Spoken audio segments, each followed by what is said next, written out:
Welcome to the Pike County Report. I'm Brandon Roberts. With me, as always, Judge Executive Wayne T. Rutherford. And joining us also today is Pike County Emergency Management Director Doug Tackett. And Judge, we'll start with you.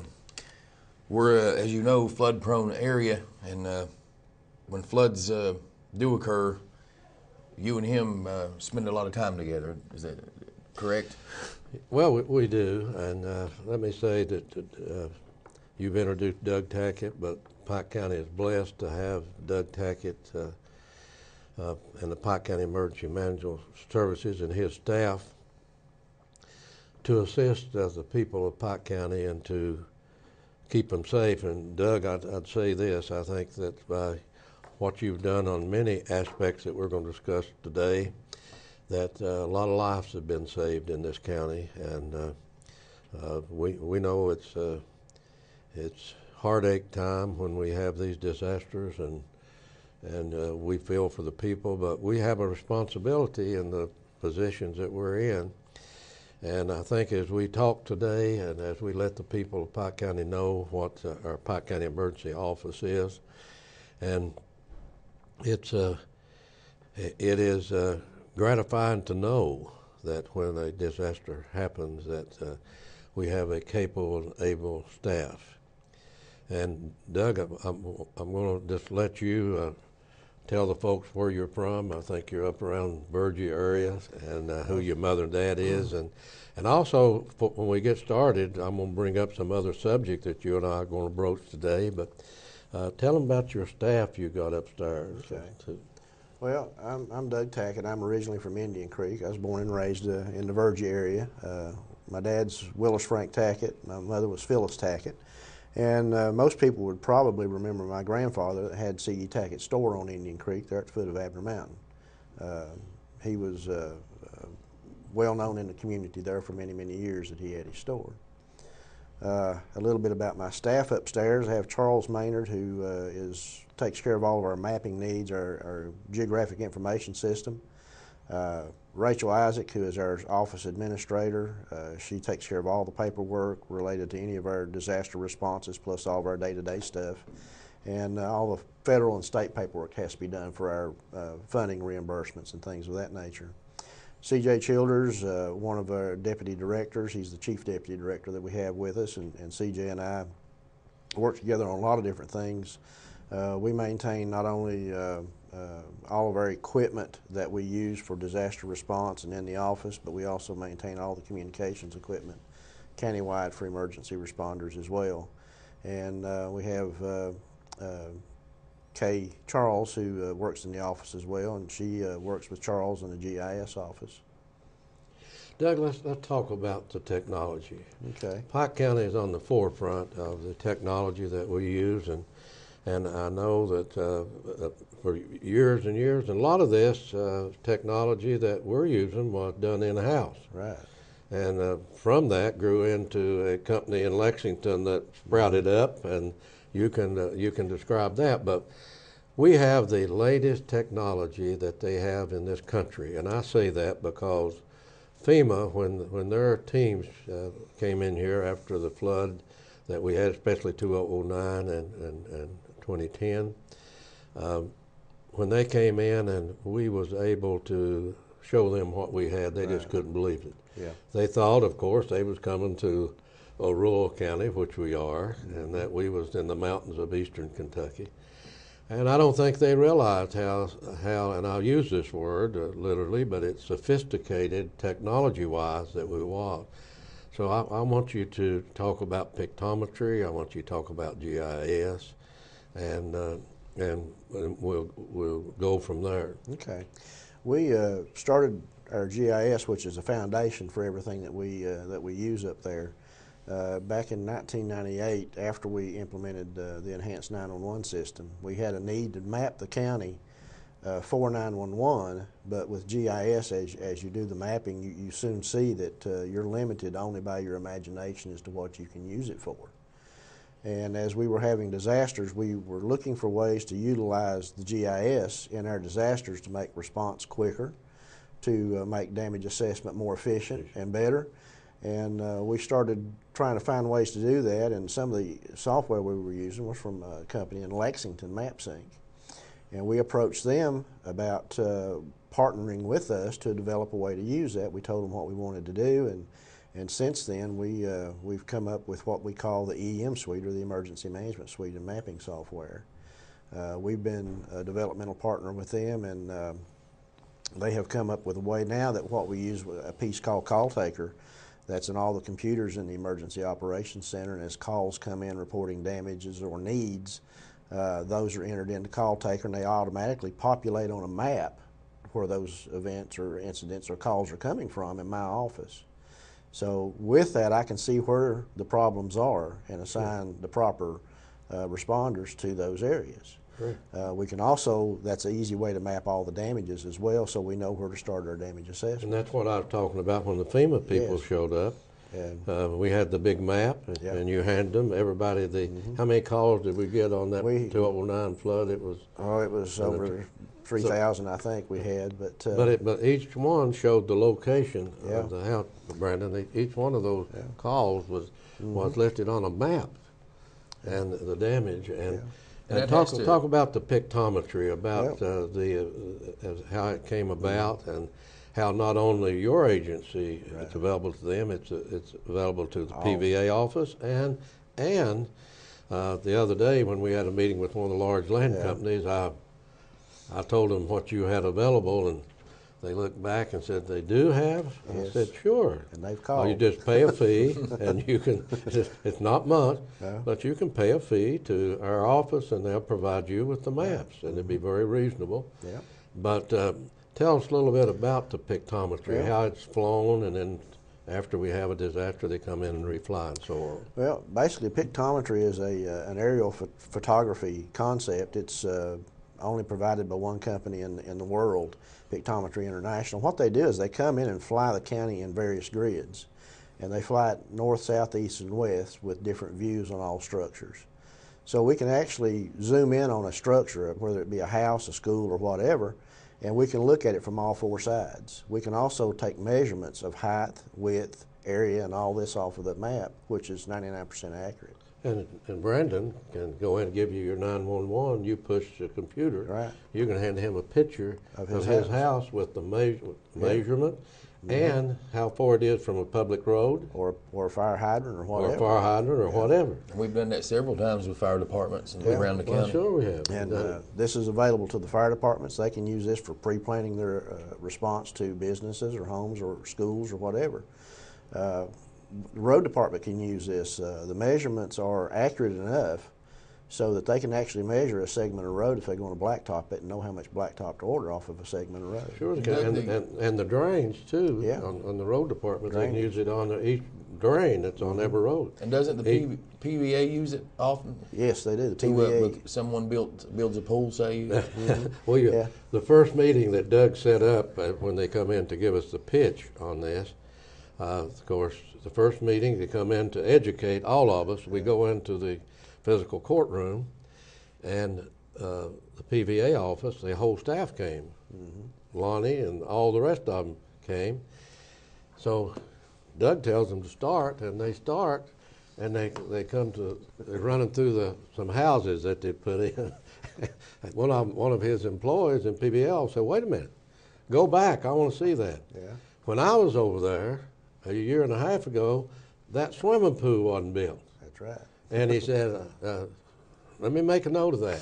So that, in fact, means more money coming in to the Pike County government, of course, paid from the taxes. It helps us too because we do most of our addressing instead of having to send somebody out in the county now to go do addressing. We can do most of it off the map. You do it off the map? It's a rare occasion we have to go out, and it's the same thing for the road department, public works. They can do a lot of stuff on the map as far as measurements without having to send somebody out to do Explain what you things. do on 911 and giving somebody that moves into a community or builds a house or moves a double wide in. Okay.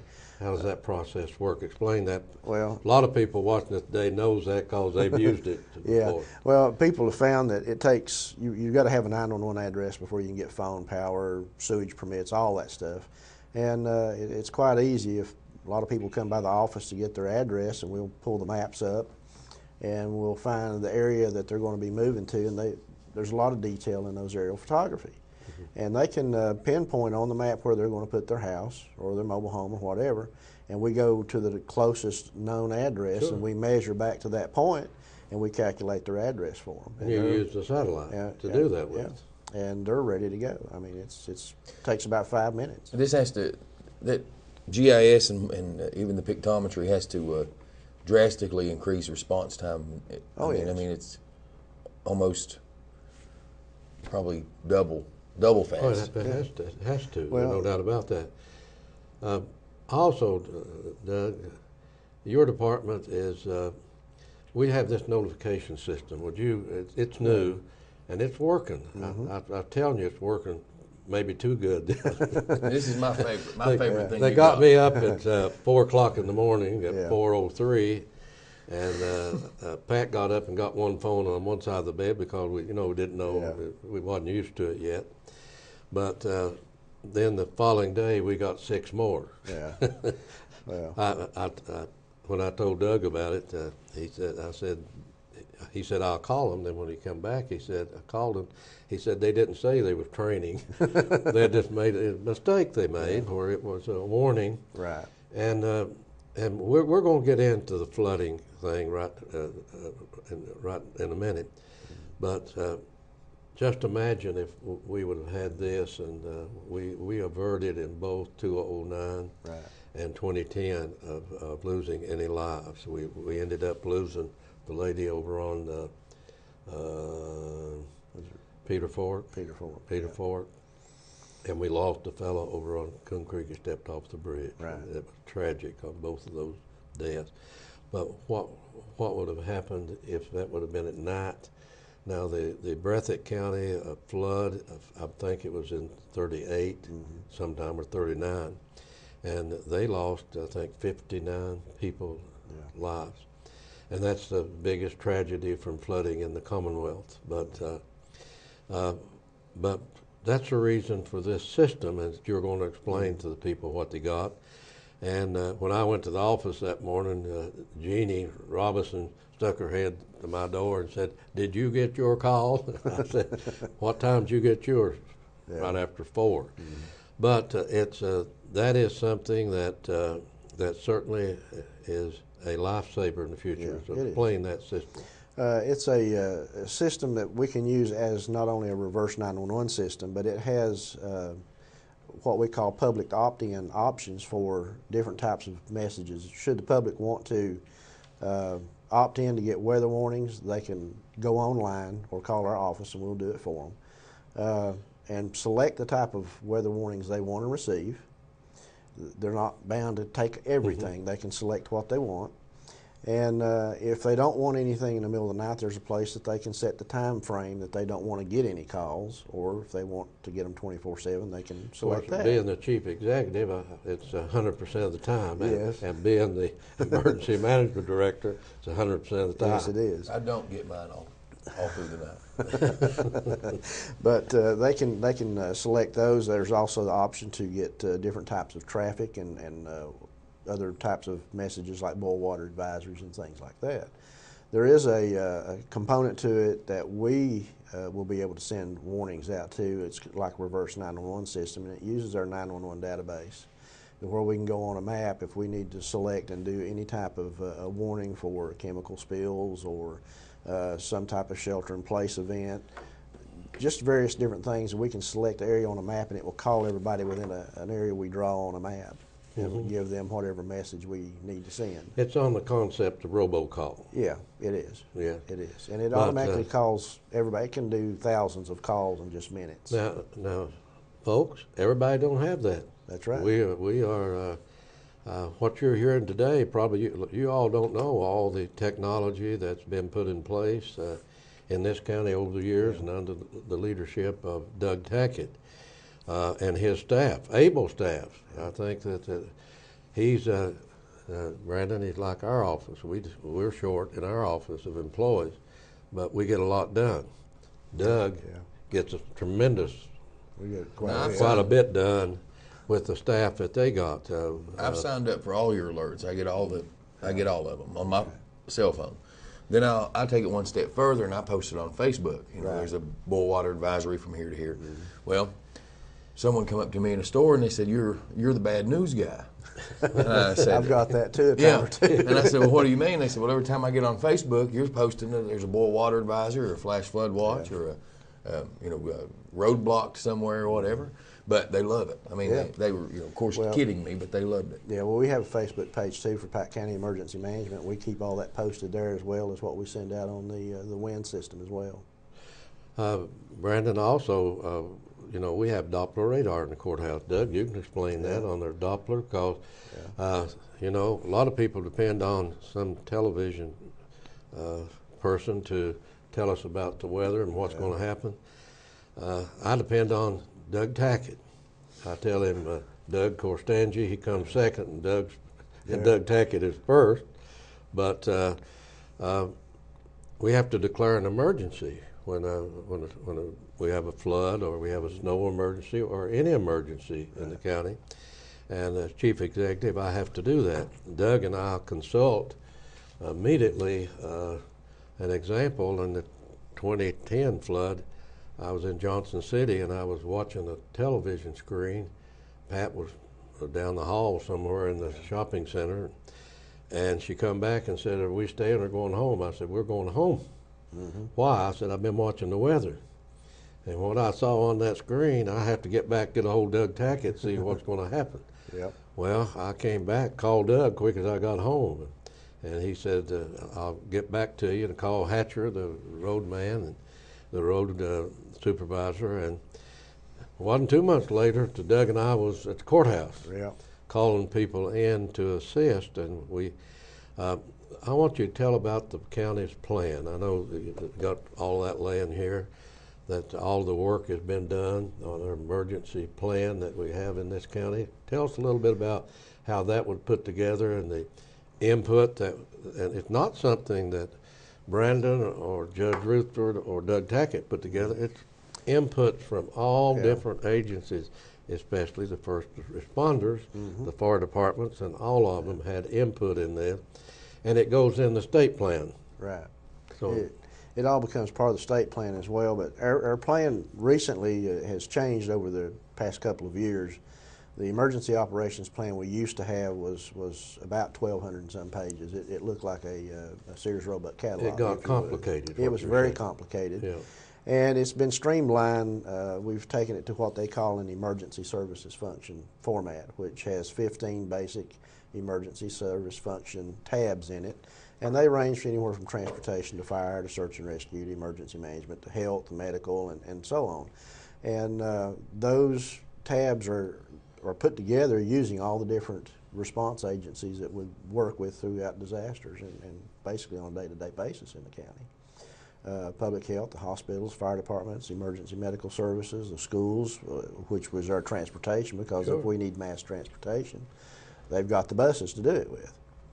It also incorporates the county agent for agriculture needs, and it's a broad spectrum, if you would, of a plan, and it's easy format to use and to read. It's more of a guide than it is something that tells you exactly what you've got to do. So when I went to the courthouse on the 2010 flood, and I know I've had 19 presidential decorations in my 6 terms. You've had 17. I've had 14. You've had 14 in 17 years. 17 years. But I've had one, a snow emergency, besides the flood. Now let me say this. All but 2 of those that I declared, the governor declared, the president declared, all but 2 of those, and including the snow emergency, was river flooding. Yeah. Now, we had 2009 and 10 flood back-to-back year to year. Those was cloudburst. Yeah, those are flash floods. It was, we don't get much rest during it. No. Doug Tackett don't, and Judge Rutherford and staff, and our staff, because we call everybody in. And we used Brandon to get out to, Doug uses him. We had to do that because the press was standing at the door and Doug trying to, he's the fellow that He couldn't work. he couldn't work, and so we had to bring the media fella in to talk to the press, Right. so we would have time and to try to save people's life. But I can remember as the cloudburst happened and that we started getting all the information in, that tell us just recap, and I can close my eyes and just think about the calling and finding the boats and getting and what we would do without the rescue squads. And I believe you had Millard and you had, if I remember, Doug, it's Floyd County and Johnson. Yeah, Floyd and So Johnson. tell about and Doug just started bringing them in.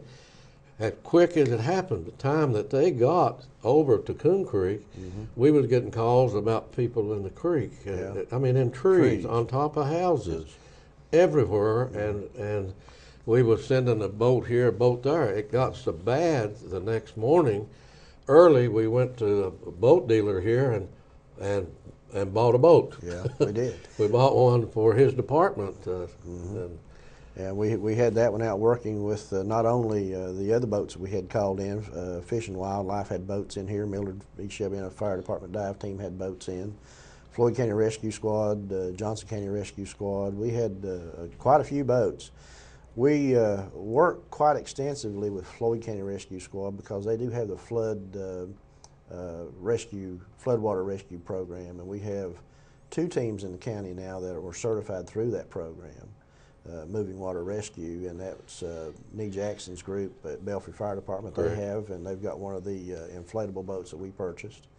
And Johns Creek Fire Department has a team that's put together now, so we're working with them to try to get another inflatable for them. Well, now the sheriff's office has the dive team that coordinates with you. Yeah, they come out and work too. But it's just really impressive what these guys can do with this Moving Water Rescue Technician program, and how well it works and how well they all work together up here. Let me tell the people today, Doug Tackett is certified as a training for many. We're going to talk about chemical in a few minutes and hazmat, but he is certified to train. Not only is Doug Tackett trained in our department, he participates in training all the firemen, Brandon in eastern Kentucky. And we'll later on during this program we'll go a little broader on what Doug actually does. And Doug has been such a leader in Kentucky on this new technology and on the input on this county plan, which it became a state plan, and which is in the state plan, that you are president this year of the Kentucky Emergency Management Association. And I know, Doug, you was in Frankfort last week talking to Speaker Stumbo and others about legislation that's in, and we're sure worried about 911 because folks, 911 is funded on your telephone bill, and it's not a whole lot in this county, but it pays dividends. You've heard today what dividends it pays your very life, but the 911 system is, and we know that these phones right here, these cell phones that we have here, since we have the advent of these, and people are not using their home phones anymore, then we've had 2 legislatures that they put off legislation. Yeah. And we know that the governor had a study done, and then he hired Joe Barrs. Yes.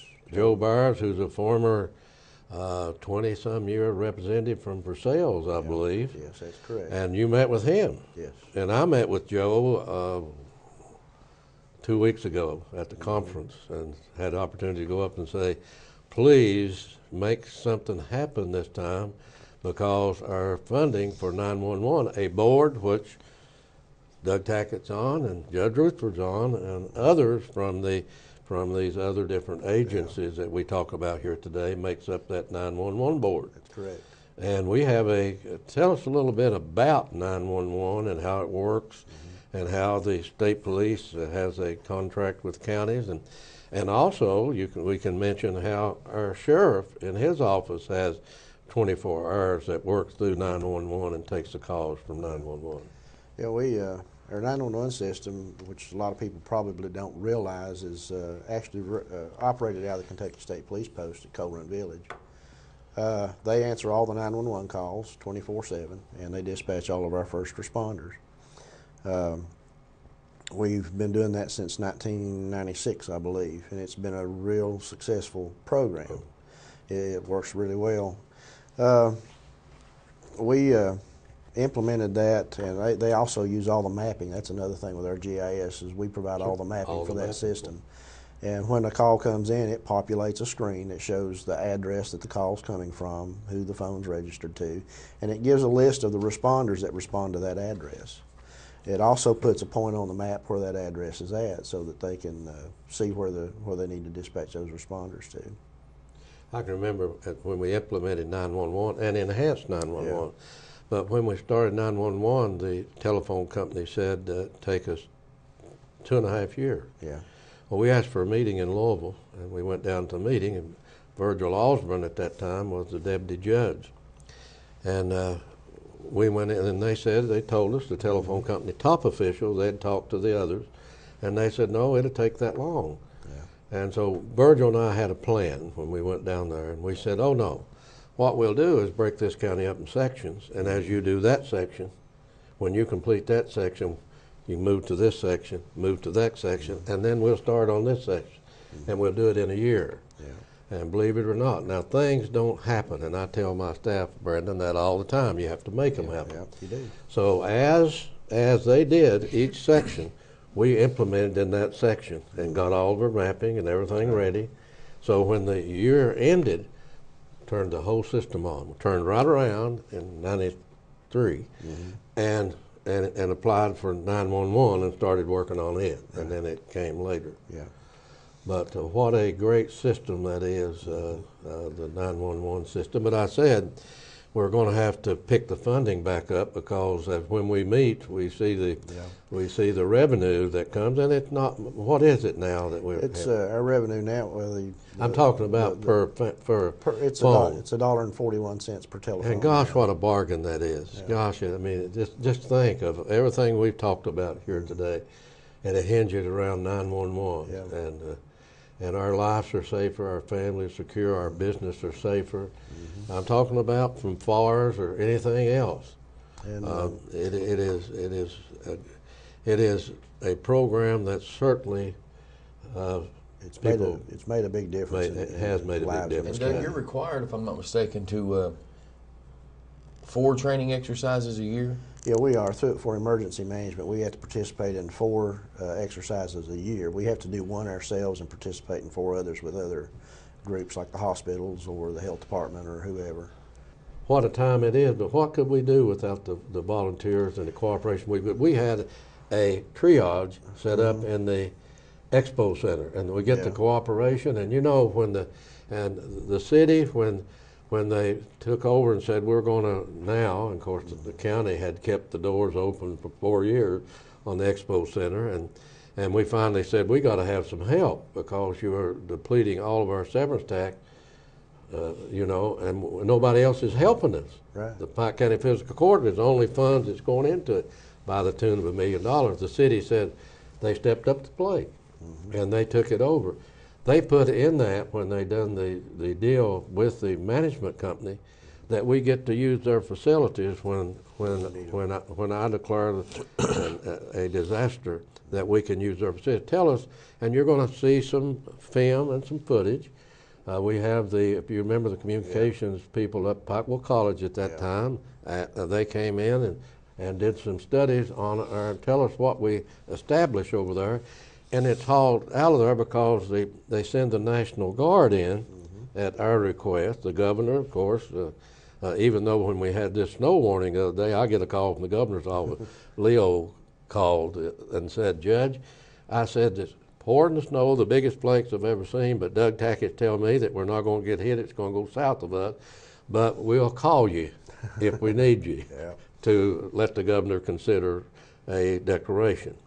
So tell us about what we've established and what we do from here, and how the trucks, the National Guard comes in. They take the water, they take the food, whatever is available. Yeah. Tell them about with a disaster. Early on, we'll know what we're going to need as far as water and food based on the systems that are disabled, like the water systems. We will call the Guard. We have some supplies on hand that we can usually start with, but we send requests up through the state after we declare an emergency for additional water, food, or whatever. As that's shipped in here, the state orders it, they ship it in, we have it directed to the East Kentucky Expo Center, which we use as a disaster warehouse. And we stockpile our supplies as they come in there. The Guard will come in with their big trucks, and we'll set up points of distribution in various parts of the county, usually in the fire departments. And we'll have those supplies trucked by the Guard to those points of distribution for distribution to the people in those areas. And tell us about the other counties that we ended up on the second flood that we supplied all the. Yeah, it worked so well, and it was going so smooth that during, I believe it was the 09 flood, that some northern counties, there was 4 other counties that had been hit that needed supplies. So the state was shipping everything to us, and we divided it out through the warehouse process over there. And we were shipping stuff to Owsley County and Breathitt County and Floyd County, and there was another county, I think Lee County, we were sending to, as well as providing supplies to 12 points of distribution in Pike County. So it was a pretty large operation for about 5 people over there that were volunteers to work. Certainly, and we have to thank Mr. St. John's and the management group and the city of Pikeville. Yeah. I mean, city looked out for us. They even put it in the document. We have a copy of it. And we also use that expo center for special medical needs. Yes. Tell about the triage we set up there. Yeah, that was the winter storm of 09 when all the power was out, and we had a lot of people. That was our snow emergency that we declared. We had a lot of people that were without power for a number of days that had different types of homebound patients that couldn't go to the hospital for whatever reason. We set up a special shelter up there where they could come in, and they had beds just like they would at home that they could stay in, and the Pike County Health Department provided the care for those patients. Some were up there 4, 5, or 6 days. The hospital was involved in that, Pikeville Medical Center. A partnership between the Health Department and the Pikeville Medical Center, they provided supplies and food and staffing for that facility. We had people in hospital beds up there that certainly needed it, for sure. And a lot of people on oxygen and other things like that. The people on oxygen, I remember during that storm that I accompanied, Bobby Branham and I took 3 to try to help out. Took 3 over to Coon Creek and helped set them up for people on oxygen. Yeah, generators. Generators, and we had about, how many, about 20 something. About 20 generators. We had about 20 out during that period of time to people who was on oxygen and had to have the power. So I mean, it is unbelievable what gets done. Yeah, and I have to say thanks to all the folks that volunteer, not just our first responders. We have a lot of volunteers from the fire departments that come and help us, but we have a lot of people that volunteer just out of the communities that want to come and try to make a difference. And they're wonderful. Doug, and we haven't said this yet. We talk about first responders and we talk about our fire department and our firemen. But let's talk about the Red Cross. Look, your wife was the most dedicated, and I know she's moved on to another position with her heart. They come in immediately, and they go out to people, and they don't go through any red tape. No, they don't. They hand people money. They hit the ground running. They hit the ground running, don't they? Yes, they do. And of course, we are required to set up shelters, and we know that at one time the Red Cross down in the mouth of Rattlers Creek had 100. How many operating out of the building that the Scott family owned? Probably 150 people working out of there. From all over this country. Yes. Now, a lot of them didn't understand our culture and our heritage, and they didn't understand Judge Rutherford, Doug Tackett, his wife, who knows the people here in this area, and knows, and we we always have a little bit disagreement, but we always work them out. Right. And we had some, but we worked them out. Now, we're required to open up some shelters, and we do open up shelters. Here being in Central Appalachia, in the Bible Belt, and in the most patriotic area in the world.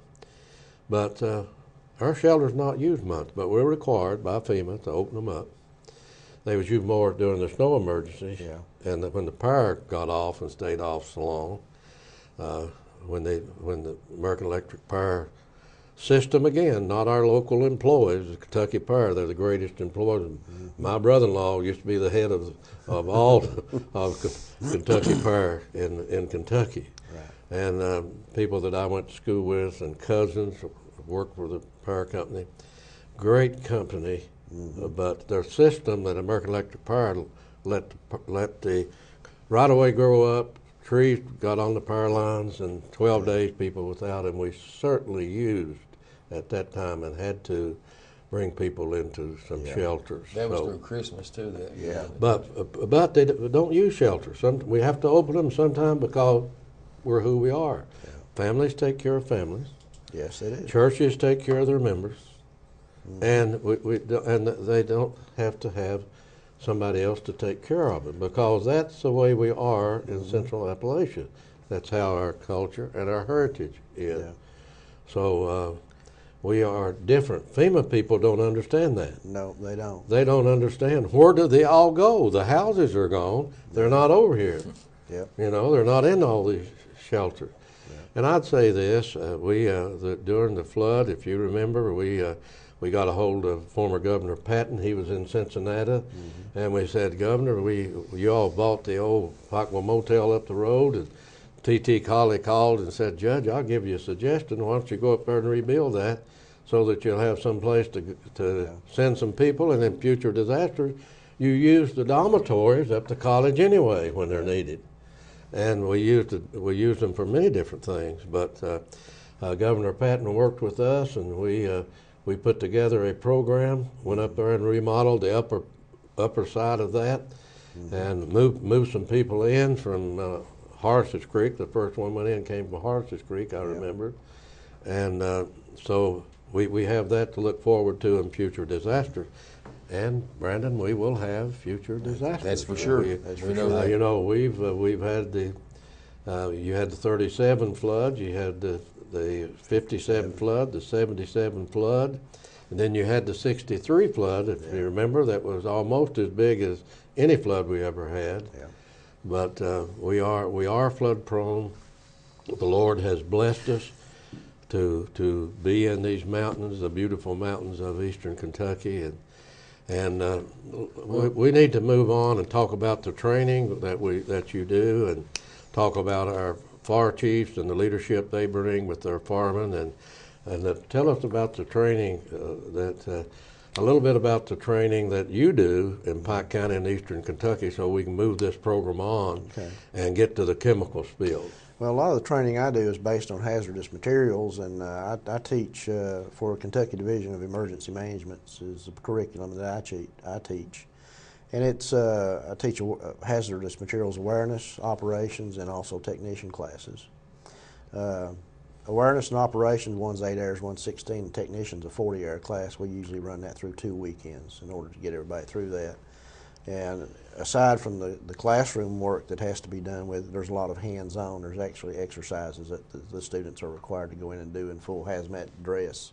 So we put them through their paces, and they really get to see what it's like when they get in those suits and have to work in them for a little while. We have a hazmat trailer also. We have several trailers. How many trailers do we have? We've got 18 trailers altogether, and all of them are used for response. We're blessed to have those in a time of response. All of these we've been able to purchase through grant funds, and it's just our responsibility now to maintain them and keep the equipment up. So it's been a blessing to get all that. Hey, Doug, talk about the real quickly, the mass casualty trailer.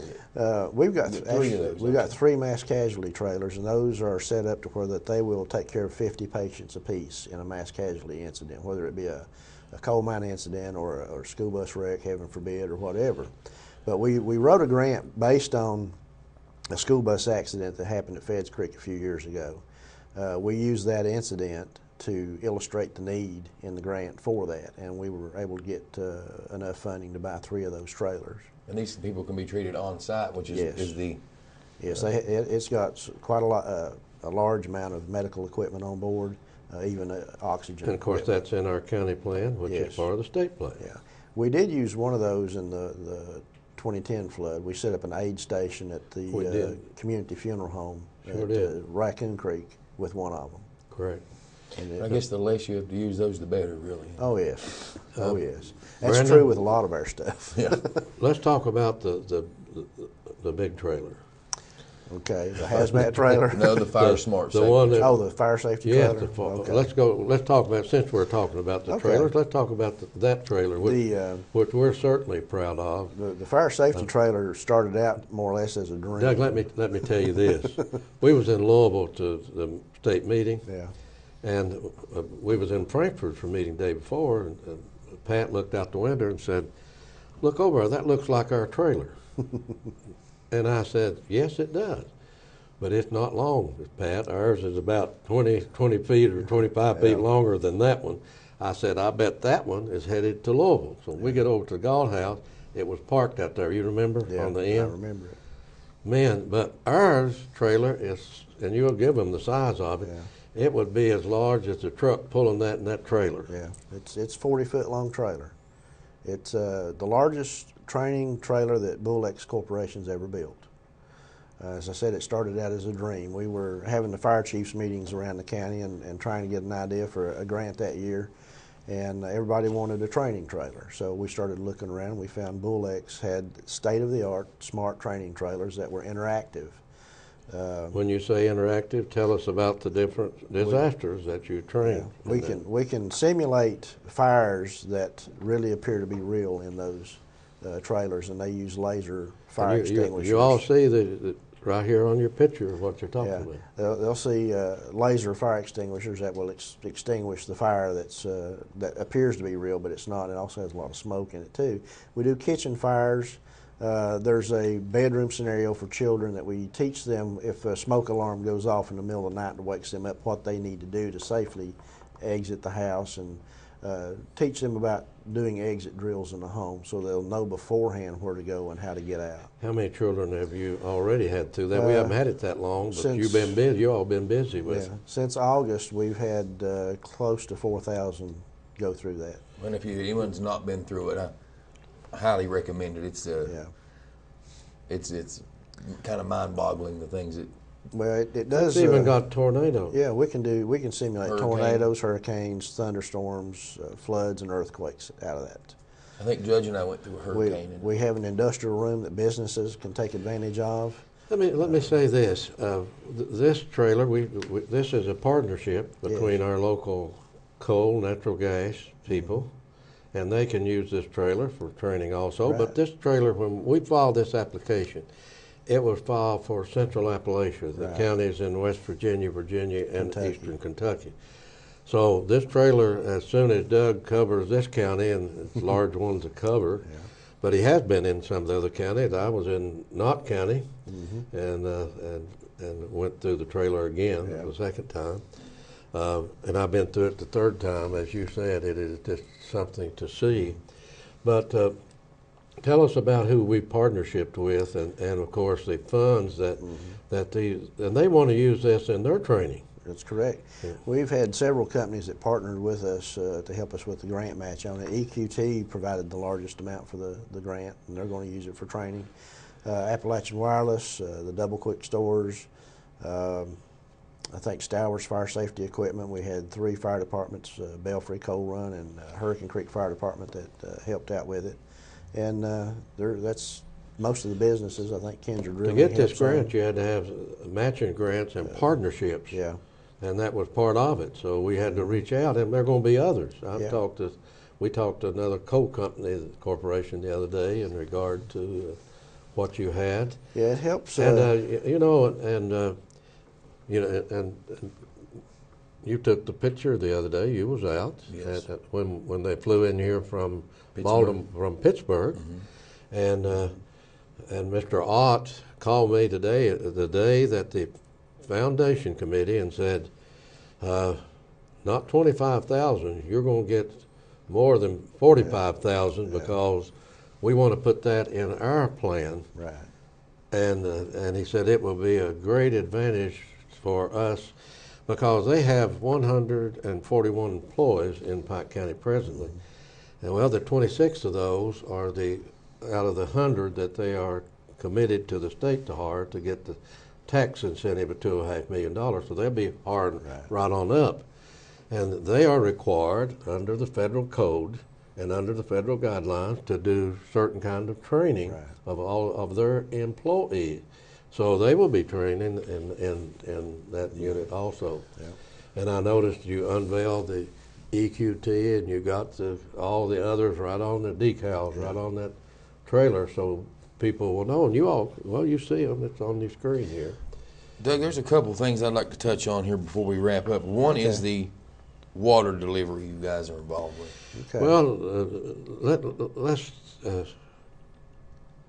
due to the type of industry that we have some problems. We have some areas that's lost their water. Right. Some of it, the wells are dry. Some of it are toxic. Yeah. So they can't use them. So what happened? They call my office or Doug, and it is an emergency. Water is an essential thing of life. So I'm going to let you in a minute just tell what you all do in regard to water. But Big Branch was one that we finally worked on for years and finally solved. They've got water now. Well, they've got water. Big Branch, we worked on it for years. We had asked the Ad District to coordinate between the fire departments and Martin County Water District, Mountain Water District, UMG, and it just didn't get done. No. Judge Callahan said one day, bring them up to your office. I'll come. I'll bring the head of my water district. You get the head of your water district, and we'll bring the attorneys, and we'll have a meeting. And before we leave there, we'll close the door. And before we leave, we'll get a commitment. He said, and I've got a contract out on that side of Martin County, and all we have to do is amend the contract. And if we can do this, we'll get them water by the Christmas, first of the year. Around first of the year. So we had that meeting. Yep. And it was a long meeting. But when we opened that door, we said, you'll have water first of the year. And you can't imagine what that had meant to those people over there. Not only did the coal companies get involved, they was at the meeting. They provided the funding over Martin County to up their pressure in that section of the county and lift station to put it over the hill down into Big Branch.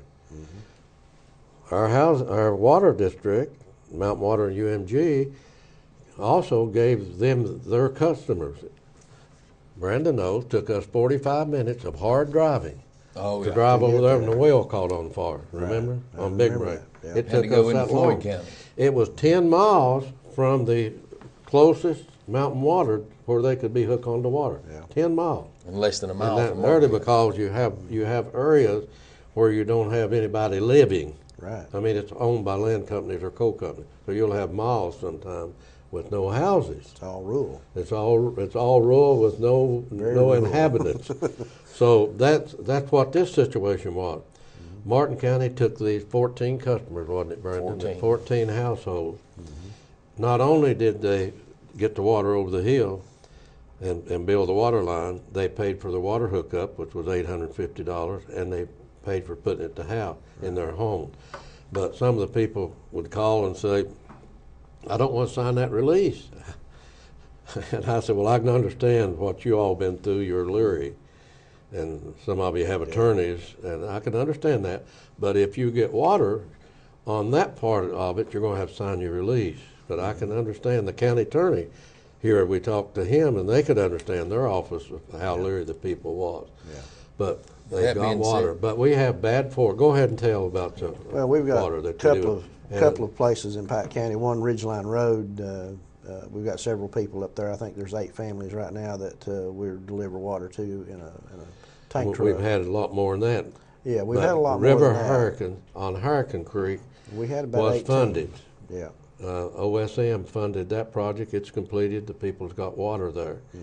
But now on your Johnican and Upper Pompey, is where these people live, and we're hauling water. Now, let me say this: we had a problem up at the fire department up there. Their truck wouldn't climb that mountain anymore. Right. And then we had Kemper doing it, and then we had then we ended up getting, when Neve was with us, and Mr. Trulis had done it also, using coal runs. Right. Water truck. Coal run is a county fire department, Right. even it's in the city of Coal Run. And we worked together. We have no problem with the mayor and their board, and everything fine. And we built the original fire station and so forth. But we was using their trucks, and the people up there and I can understand how they feel, but they got so they just didn't want to be jumped on every time they took water up there. Yeah. So we ended up going to James River Coal, which is McCoy Elkhorn, and Mr. Taylor has been good to work with. He gave us, I think it was $150,000 in regard on the water project over on Hurricane Creek, and they're committed to $250,000 on the next project we get, because you phased it 1 through 3, Hurricane, Johnson, Lower Pompey. So they're giving $250,000. But we got something else from them for your department, didn't we? Yes, we did. We got a tank truck. We got a tank truck to haul water, which stainless steel. To haul water, we had to bring it out of Pittsburgh, I think it was. Pittsburgh area in Pennsylvania, Delaware borders. and the coal company paid for it. Yeah. And I mean, that's they paid for it, and going to pay for the transportation down here, and also in talking to the person who represents them, that they're going to pay us for the water from now on that we get, because we don't take water from the Mountain Water District and don't pay for it. Right. You know, we'd be in the same position they said Sayersville was in. No volunteer firemen had to pay for water. They didn't get one. Fire chief or people who served on the council or people who had served on the council. Yeah. So the paper said that they're out of business. Their water company bankrupt, and they just got UMG a contract to try to get it back on where it needs to be. But yes. So the water, and then let's talk about earthquakes. Back in January 2011, somewhere around that, we got a call. July. We got no, I'm talking about when we had it. I'm talking about when we got the request for Doug Tackett and staff, part of his staff. He couldn't let all of them leave here now because we're liable to have a disaster, him being for Western Kentucky. Yeah. But they called and asked if I would approve for Doug Tackett to come because of his certifications he had in training and his ability to coordinate during the time of disasters.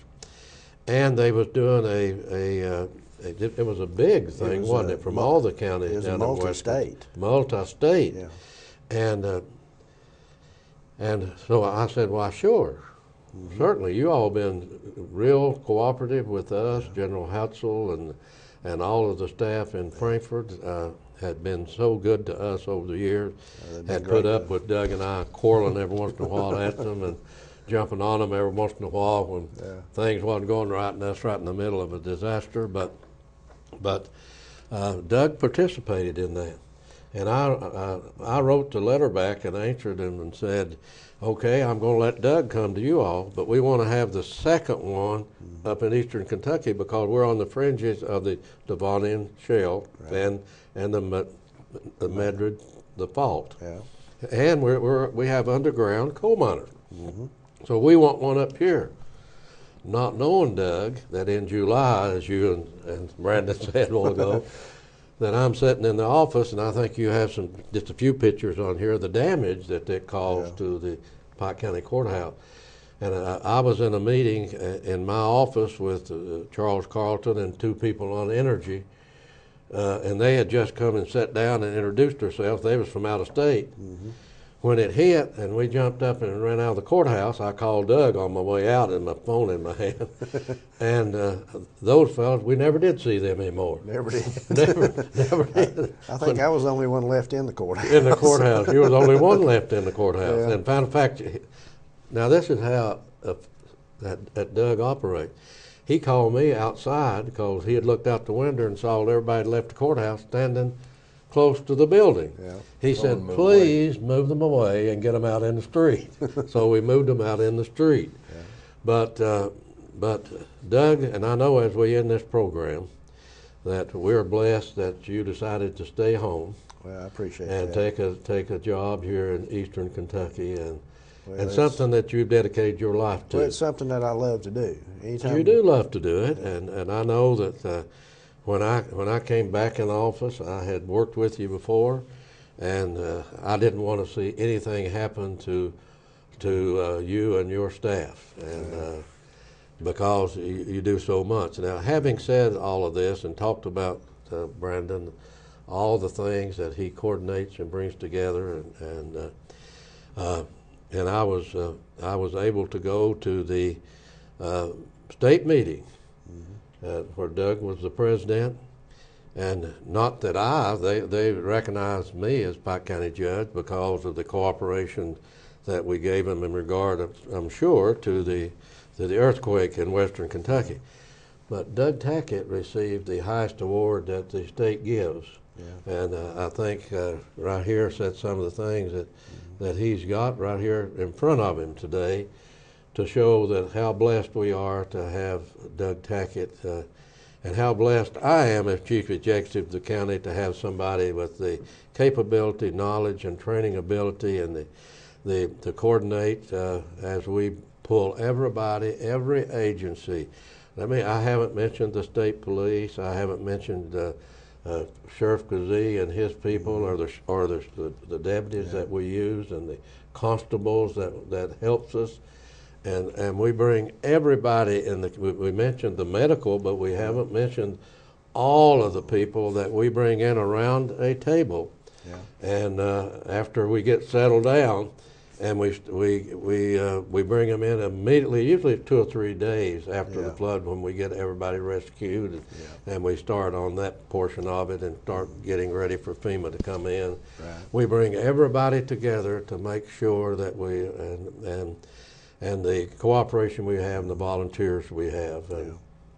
And we try to learn too from every incident or disaster we have, because one of the things we do is after it's all over with is get everybody together and discuss what went well, what didn't go so well, what can we improve on the next time. So we try to find those lessons learned and learn from those and build something in the plan to take care of problems. No doubt that we don't have the best plan when we have a disaster of anybody around this part of the country. And I say that because we are prone to have them, and we have the responsibility in our plan. If we have a mining disaster, we have to go out. That's part of our plan. It's in the state plan. We have to go out to that mine, and we have that unit available that you brought up. Of the hospital units right on site, and so. Well, I'd like to say too that Doug is, when he brings the sheets to everyone about the bad weather, everybody gets all upset. He says, "I'm not in advertising. I'm not in production. I'm just in the advertising." So, so don't take it out on Doug if we get bad weather or disaster. It's not his fault. But that's right. But folks, we're blessed in this county, and to have experience in the leadership of the county that gives all of us the wisdom that we can save lives and make people safer.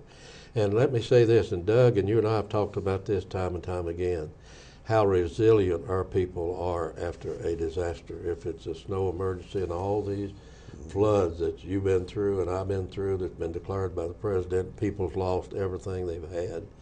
And and they're just so resilient. They are people that primarily, like your generation and like his generation and mine.